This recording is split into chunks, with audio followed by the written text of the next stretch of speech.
Hey guys, it is time for another countdown of rides in a park. This is my top 15 rides at Tivoli Gardens.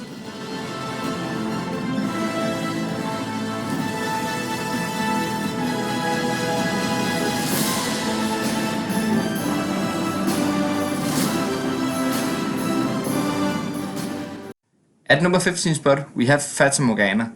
This is one of these hush condos, but this is this is a newer version, and they have a version they call Thrill, where it like tilts you, and you sit outwards with an over shoulder restraint. But I much prefer the original family version. This is a pretty fun ride. It is too long, I will say. It's like 7 minutes or so. It's really long. And it's not that interesting. I mean, some of the older versions are much faster than this and therefore more forceful. However, this one had the view over most of the other ones that I've ridden. So it's still a pretty fun ride. Number 14 spot goes to Galion. This is a really fun and just a classic family ride. It's one of these Peter Pan style ride and it's just such a classic. The forces itself here are super weak. You get some extremely mild laterals, and I wouldn't even call it airtime on these bunny hills, but you can feel you go a little bit less than 1G, but it is, I wouldn't call it airtime again. What really adds to this ride is again the classic feel it has, and the atmosphere around the ride and the theming. This have like almost a show to it, and also have audio while the ride is in action. Yes, next up we have a ride that I used to love and rank much higher. That is Mean, the shooting dark ride. I come to realize how much the shoot system pulls it down for me, because the shoot system is ass in my opinion. You don't have a laser, anything to see where you're shooting. And also the sound of the shoot effects is incredibly annoying, so even if you don't shoot, you'll still get annoyed by the sound. And also, some of my rewrites, many of the effects have been turned down. But other than that, I can still enjoy the ride. I still think it's a pretty good ride overall. Definitely one of the weaker dark rides that I've ridden, but still a decent ride. It's themed to these moles in this cave, and there's a dragon animatronic also. Some pretty good theming here. It's a pretty short ride, but it's still a pretty fun ride. Number 12 spot goes to the bumper cars called Radiobilerne. This is a really well themed set of bumper cars. It's themed to music, and every car is themed to a different genre. So yeah, overall, these are definitely better than the average bumper cars because of the theming mainly, but they also hit a little bit harder than the average, I will say. Number 11 goes to Mælkevejen, the Mack Rides powered coaster at this park. This is better than the average powered coaster, I would say. It has some pretty good laterals and even a section with some pretty good positives too, so overall, just a really fun powered coaster. Pretty good theming also, and really tall for a power coaster. It is 16 meters tall. Fun ride. At number 10 spot, we have the Sira suspended magic carpet ride called Monsoon. This is just a really fun magic carpet ride, I will say. The sensation of having your feet free is super fun. If you are in one of the outer ones, you will have a beautiful view. And if you are facing each other, you can just have a really fun time with your friends. It is pretty forceful in the valleys, and sometimes there's water fountains as well, which just add to the fun of the ride. They don't hit you, but that's still fun, and this entire ride is super fun. You can't really have a classic amusement park without also having a fun house, and Scarcin have you somewhat covered. I would say this is one of my least favorite fun houses. And that just says something about the placement, because I absolutely love fun houses. The thing is, this is more of a fun house and playground crossover, because there's no route to take here. And that pulls a little bit down for me, even though I still really like this one. And as you can see, me and Nick had such a fun time last time, which really makes me realize that this is good, even though it's not a walkthrough and a playground. Number 8 spot goes to Himmelskibet, the starfly of this park. This is really inconsistent, because if you ride it while it goes slow and it's super cold, I don't really like this ride at all actually. But if you ride it on a warm summer day while it goes fast, this is a magical experience. The view from this ride is absolutely beautiful. And then combine that with the wind in your face and the refresher after having after it is so hot and then you get all that wind. and combine that with some slight positive G's, and you have an amazing flat ride. If it ran like that always, I could definitely see it move up, but it's a bit rare to catch in these conditions. So yeah, overall, super fun ride. Also, I'm a little bit scared of this ride, but that doesn't pull down. That actually just adds kind of a fun factor. Next up, I have Aquila with some Perla Air Racer at this park. This does run a little bit weaker than the other Air Racer I've ridden, actually a lot weaker. However, this one has some other positives because it ran slower. This one has some amazing hang time. Sometimes you actually stay up there for way too long, but I don't care, that's super fun. But it takes a while to get this one going, and it's not that intense. But it's still a really fun flat ride, and yeah, definitely one of the best rides here. For someone like me who really loves drop towers, it's hard for me not to put, one of the weakest drop towers still really high in a ranking like this. But yeah, number 6 is the Gyldne Tårn, the SNS drop tower here. First of all, the view are great because it's Copenhagen, and then yeah, the snap directly when it drops still gives a really good kick and a really good pop of airtime.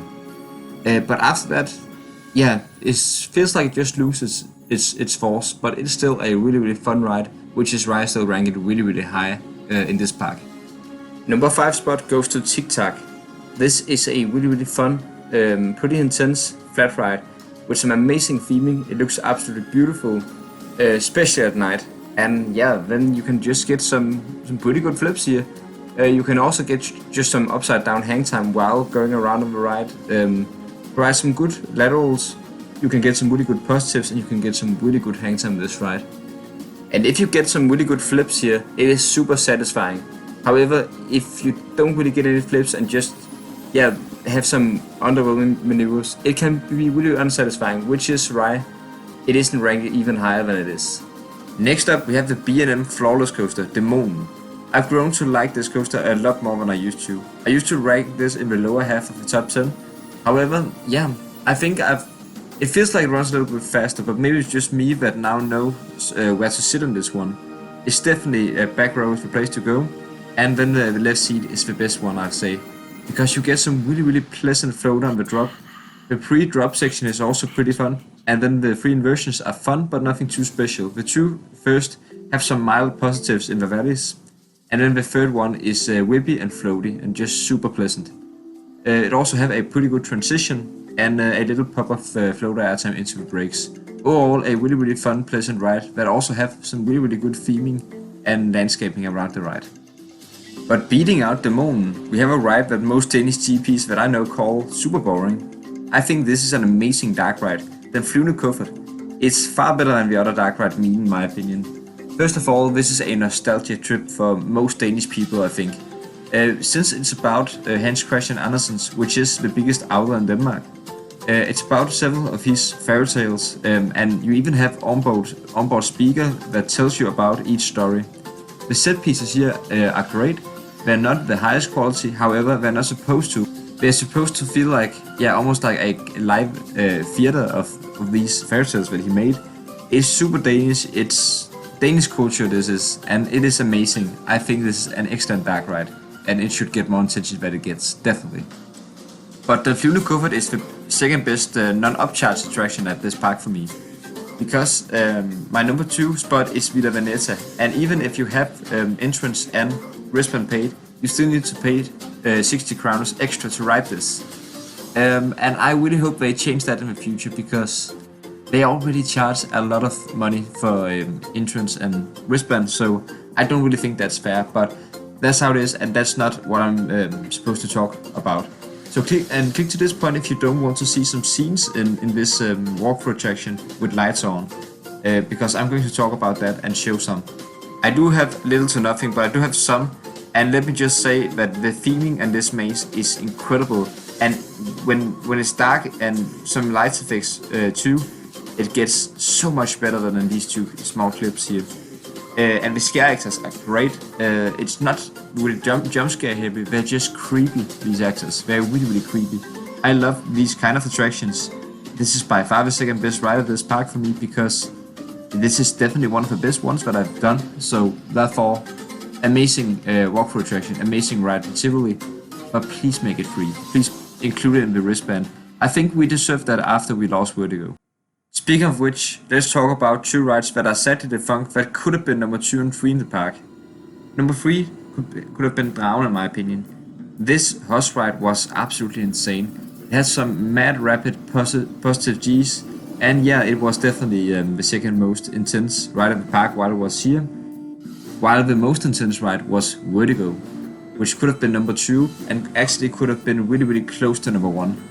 This ride was probably the strongest ride in the entire world for sustained positive G's, because this had probably 20 or 30 seconds in a row with 5 G's in the bottom, 3 G's in the top of this big arm, just swinging around 360 degrees.